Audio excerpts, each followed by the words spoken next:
Vincent Malloy is 7 years old. He's always polite and does what he's told. For a boy his age, he's considerate and nice. But he wants to be just like Vincent Price.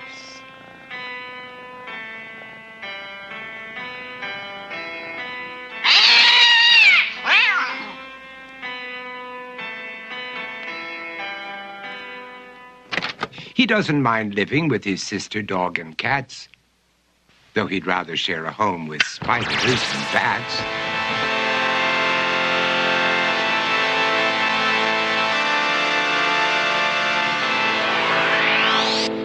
There he could reflect on the horrors he's invented and wander dark hallways alone and tormented.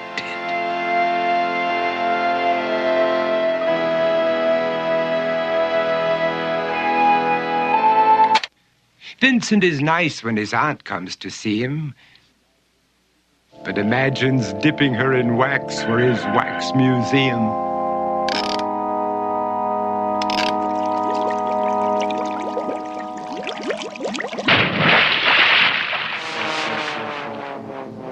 He likes to experiment on his dog, Abercrombie, in the hopes of creating a horrible zombie.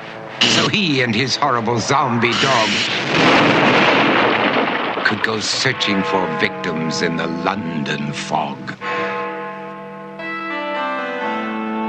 His thoughts, though, aren't only of ghoulish crime. He likes to paint and read to pass some of the time.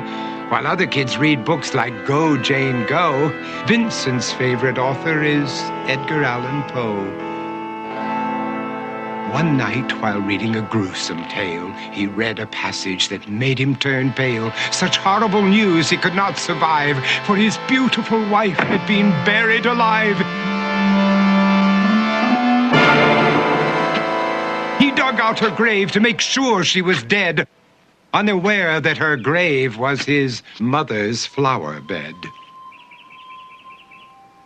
His mother sent Vincent off to his room.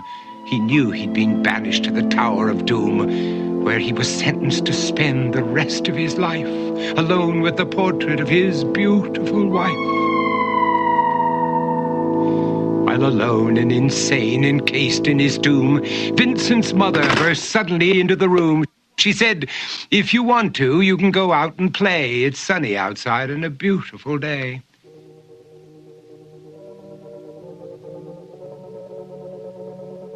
Vincent tried to talk, but he just couldn't speak. The years of isolation had made him quite weak. So he took out some paper and scrawled with a pen, "I am possessed by this house and can never leave it again." His mother said, "You're not possessed and you're not almost dead. These games that you play are all in your head. You're not Vincent Price, you're Vincent Malloy. You're not tormented or insane, you're just a young boy. You're 7 years old and you are my son. I want you to get outside and have some real fun." Her anger now spent, she walked out through the hall. And while Vincent backed slowly against the wall, the room started to sway, to shiver and creak. His horrid insanity had reached its peak.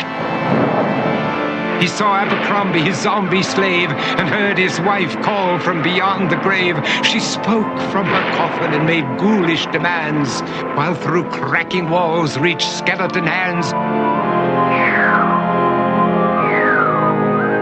Every horror in his life that had crept through his dreams swept his mad laughter to terrified screams. To escape the madness, he reached for the door, but fell limp and lifeless down on the floor. His voice was soft and very slow as he quoted The Raven from Edgar Allan Poe. "And my soul from out that shadow that lies floating on the floor shall be lifted nevermore."